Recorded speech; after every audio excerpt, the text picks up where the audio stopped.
Hello everyone, welcome to my channel. I hope you are all doing great and well and healthy. तो आज हमारा जो है ना UP triple S C PET 2026 का जो एग्ज़ाम आपका सितंबर अक्टूबर में होने वाला है, उसके लिए जीएस और हिंदी लगभग 80 प्लस क्वेश्चन है, क्योंकि 100 तो नहीं है लेकिन 80 प्लस क्वेश्चन है।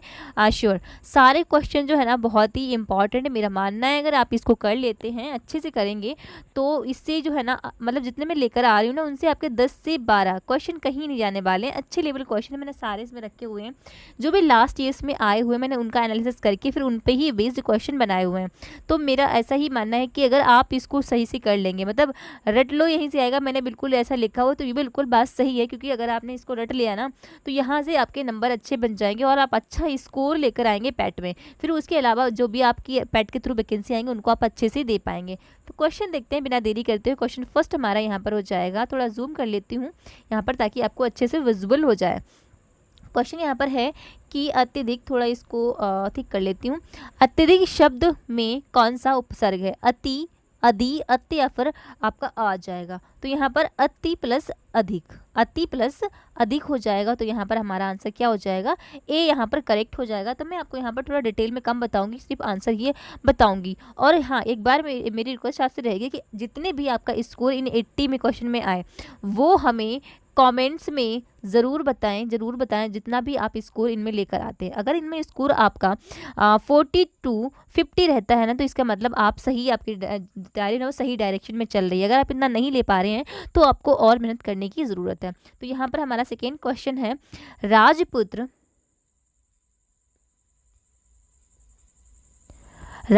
में कौन सा समास है? तो राजा का पुत्र यहाँ पर आपका तत्पुरुष समास हो जाएगा, सी करेक्ट हो जाएगा।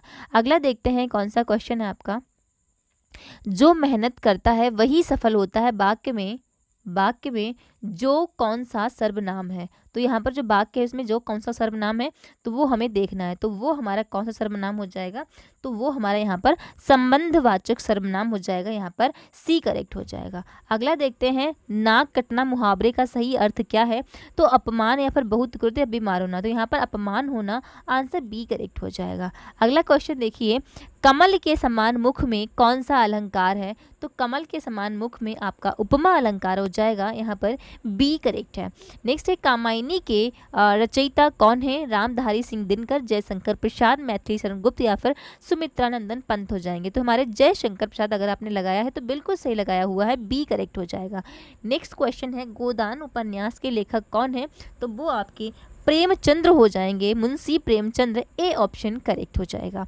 अगला देखिए, रश्मि रथी के रचयिता कौन है? तो रश्मि रथी, आप खुद देख सकते हैं क्वेश्चन बहुत ही अच्छे हैं, जो भी मुझे बन सके कि जो इम्पॉर्टेंट है आ सकते हैं, एक्सपेक्टेड है, मैंने सारे रखने की कोशिश की है। तो रश्मि रथी जो है ना वो आपकी किसकी हो जाएगी? तो रामधारी सिंह दिनकर की हो जाएगी। यहाँ पर हमारा क्या हो जाएगा? तो बी करेक्ट हो जाएगा। मधुशाला के लेखक कौन है? तो मधुशाला के हरिवंश राय बच्चन है, आंसर हमारा यहाँ पर ए करेक्ट हो जाएगा। पुष्प की अभिलाषा कविता के रचयिता कौन है? तो Makhan Lal Chaturvedi, A option correct हो जाएगा। नेक्स्ट है, भारत भारती के रचयिता कौन है? तो वो आपके हो जाएंगे मैथिली शरण गुप्त, यहाँ पर ए ऑप्शन करेक्ट है। नेक्स्ट है गद्यांश। अच्छा, गद्यांश को पढ़ेंगे और देखेंगे इसमें क्या आंसर हो सकता है। गद्यांश को पढ़ते हैं, थोड़ा इसको जूम इन करती हूँ मैं ताकि आप अच्छे से इसको पूरा पढ़ सकें। क्या है गद्यांश? कहता है कि समय मनुष्य के जीवन की सबसे मूल्यवान संपत्ति है। धन खो जाने पर उसे पुनः प्राप्त किया जा सकता है, लेकिन बीता हुआ समय कभी वापस नहीं आता। जो व्यक्ति समय का सदुपयोग करता है वह जीवन में सफलता प्राप्त करता है। इसीलिए प्रत्येक व्यक्ति को समय का महत्व समझकर अपने कार्य समय पर पूरे कर लेने चाहिए। ठीक है, गद्यांश के अनुसार मनुष्य के जीवन की सबसे मूल्यवान संपत्ति क्या होती है? धन नहीं, यहाँ पर इन्होंने समय की बात की है, तो यहाँ पर हमारा समय बिल्कुल सही हो जाएगा, समय की ही बात इसमें की गई है। ठीक है, अगला क्वेश्चन देखेंगे हम, क्या है? गद्यांश के अनुसार कौन सी चीज वापस नहीं आती, तो समय वापस नहीं आता है, आंसर हमारा बी यहाँ पर करेक्ट हो जाएगा।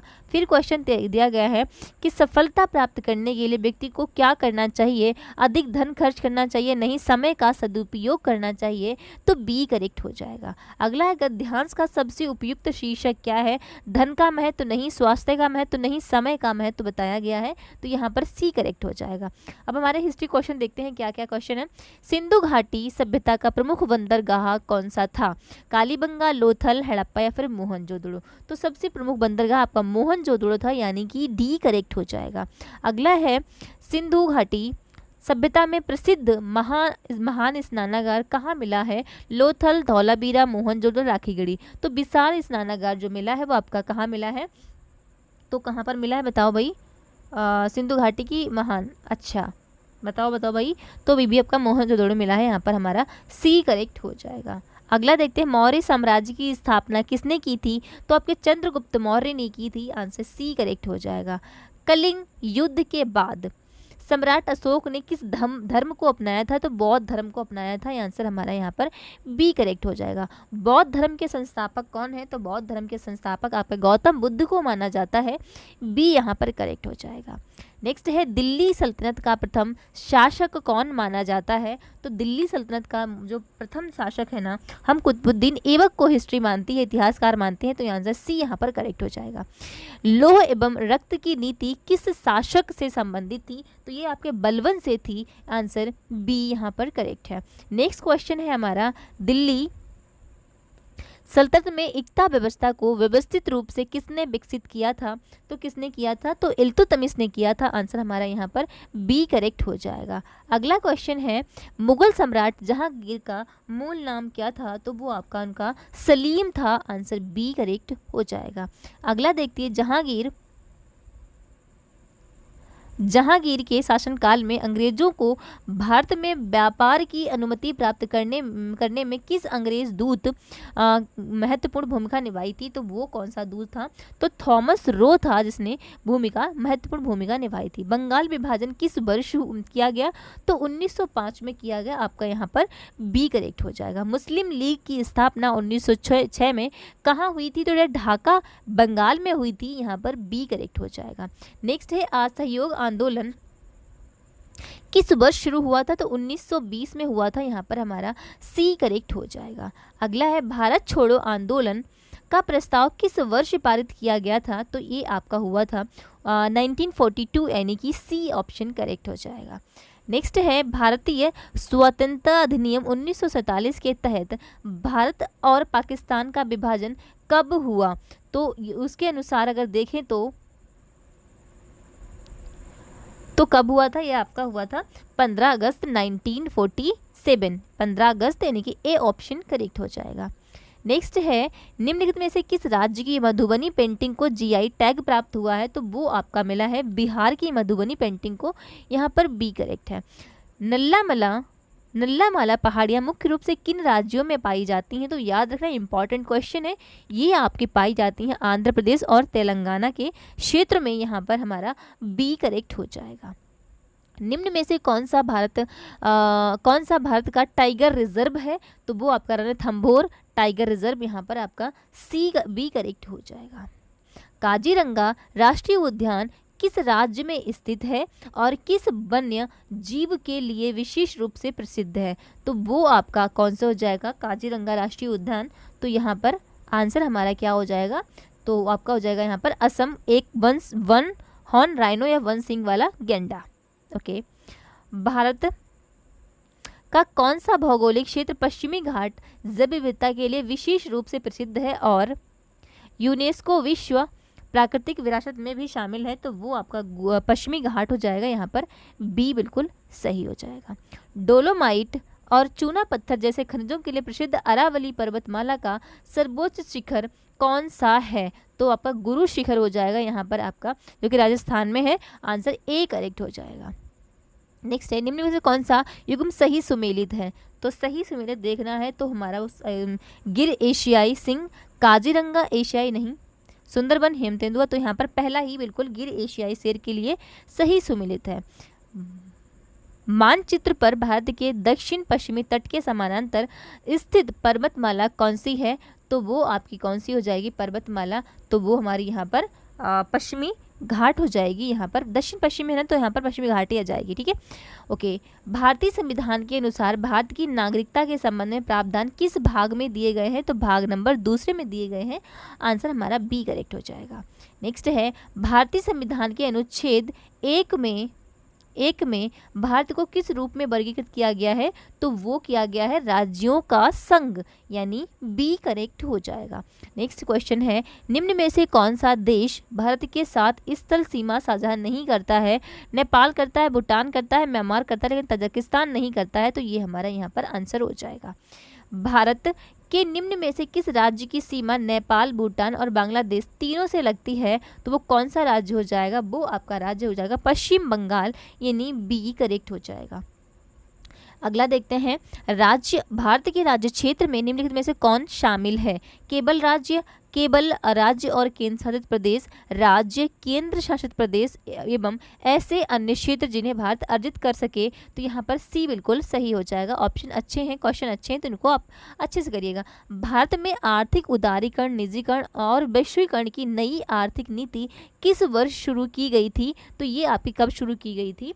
तो यहाँ पर आप याद रखना, ये आपकी 1991 में शुरू की गई थी, यानी बी ऑप्शन करेक्ट हो जाएगा। भारत में पहली पंचवर्षीय योजना का मुख्य जोर किस क्षेत्र पर था? तो पहले जो आया था हमारी पंचवर्षीय योजना, उस पर कृषि और सिंचाई पर जोर था, यानी बी ऑप्शन करेक्ट हो जाएगा। भारत में जीएसटी लागू करने का मुख्य उद्देश्य क्या था? तो याद रखना, विभिन्न अप्रत्यक्ष करों को एकत्रित करने का ये मुख्य उद्देश्य था। ओके, भारत में नीति आयोग ने किस संस्थान का स्थान लिया है? तो योजना आयोग ने प्लानिंग कमीशन का लिया है, बी करेक्ट हो जाएगा। भारत का कौन सा राज्य चाय उत्पादन के लिए देश में विशेष रूप से प्रसिद्ध है? तो वो आपका असम है, यानी ऑप्शन ए करेक्ट हो जाएगा। भारत में हीरा व्यापार के प्रमुख केंद्र के रूप में कौन सा शहर जाना जाता है? तो हीरा व्यापार के लिए सूरत मशहूर है, यहाँ पर बी बिल्कुल सही है। ओके, ब्लू इकोनॉमी मुख्य रूप से किससे संबंधित है? तो ये आपके समुद्र एवं महासागरीय संसाधनों का सतत उपयोग से संबंधित है, बी इज करेक्ट हियर। भारत में श्वेत क्रांति का संबंध मुख्य रूप से किससे है? तो दूध उत्पादन से है, यहाँ पर बी करेक्ट हो जाएगा। ऑपरेशन फ्लड कार्यक्रम का मुख्य उद्देश्य क्या है? तो ऑपरेशन फ्लड का है दूध उत्पादन एवं दुग्ध सहकारी व्यवस्था को बढ़ावा देना, यानी कि बी ऑप्शन करेक्ट है। किसी राज्य की अर्थव्यवस्था में सेवा क्षेत्र की हिस्सेदारी बढ़ना सामान्यतः किसका संकेतक होता है? तो ये संकेत आपका किसका होता है? यानी अर्थव्यवस्था के संरचनात्मक परिवर्तन का संकेत होता है, यानी ऑप्शन ए ही बिल्कुल सही हो जाएगा। भारतीय संविधान में मौलिक कर्तव्यों को किस संविधान संशोधन द्वारा जोड़ा गया था? तो 42 यानी 42वें संविधान संशोधन द्वारा मौलिक कर्तव्यों को जोड़ा गया था। भारत का राष्ट्रीय जलीय जीव कौन सा है? गंगा नदी डॉल्फिन, बी करेक्ट हो जाएगा। गीतांजलि के लेखक कौन है? प्रेमचंद्र, रविंद्रनाथ टैगोर, बंकिम चंद्र चटर्जी या फिर महादेवी वर्मा। तो यहाँ पर हमारा हो जाएगा रविंद्रनाथ टैगोर गीतांजलि के लेखक हो जाएंगे। भारत का पहला उपग्रह कौन सा था? तो वो हमारा आर्यभट्ट था, बी यहाँ पर करेक्ट है। जय जवान जय किसान का नारा किसने दिया था? तो वो हमारे लाल बहादुर शास्त्री, जो हमारे सेकेंड प्राइम मिनिस्टर हुआ करते थे। भारत में हरित क्रांति के जनक के रूप में किसे जाना जाता है? तो उनका नाम है MS स्वामीनाथन, यानी ए ऑप्शन करेक्ट है। भारत का सबसे बड़ा सार्वजनिक क्षेत्र का बैंक कौन सा है? तो वो हमारा आपका कौन सा जाएगा? भारतीय स्टेट बैंक ऑफ इंडिया, यानी कि सी ऑप्शन करेक्ट है। सत्यमेव जयते किस उपनिषद से लिया गया है? तो मुंडको उपनिषद से लिया गया है, यानी सी यहाँ पर करेक्ट है। भारत में राष्ट्रीय खेल दिवस किस महान खिलाड़ी की जयंती पर मनाया जाता है? तो वो आपके मेजर ध्यानचंद की जयंती पर मनाते हैं हम, यानी बी ऑप्शन करेक्ट है। वर्ष 2025 में G20 की अध्यक्षता किस देश के पास थी? तो वो आपकी किसके पास थी? तो दक्षिण अफ्रीका के पास थी, बी करेक्ट हो जाएगा। वर्ष 2025 में ब्रिक्स की अध्यक्षता किसने की? तो वो ब्राज़ील ने की, और 2026 में कौन करेगा, तो वो इंडिया करने वाली है। ओके, तो यहाँ पर ये भी आप याद रखना। डिजिटल इंडिया कार्यक्रम का मुख्य उद्देश्य क्या है, तो केवल इंटरनेट की गति बढ़ाना, भारत को डिजिटल रूप से सशक्त समाज और ज्ञान अर्थव्यवस्था में बदलना। तो यहाँ पर बी ही ऑप्शन यहाँ पर बिल्कुल करेक्ट हो जाएगा। तो ये रहे आज के सवाल आपके। तो इतने सारे सवाल मैंने लगभग 80+ क्वेश्चन है, मैंने काउंट नहीं किए हैं, और सारे क्वेश्चन मैंने बहुत ही आसान से करवा दिए हैं, अच्छी से करवा दिए हैं। तो आप अपने बिहाफ पर प्रैक्टिस करते रहना, और रिक्वेस्ट फिर से रहेगी मेरी कि चैनल को सब्सक्राइब नहीं किया है तो सब्सक्राइब कर लेना। बाकी आज आपने इन 80 क्वेश्चन में कितना स्कोर किया है वो कॉमेंट्स में ज़रूर बताना। बाकी all best guys, thank you.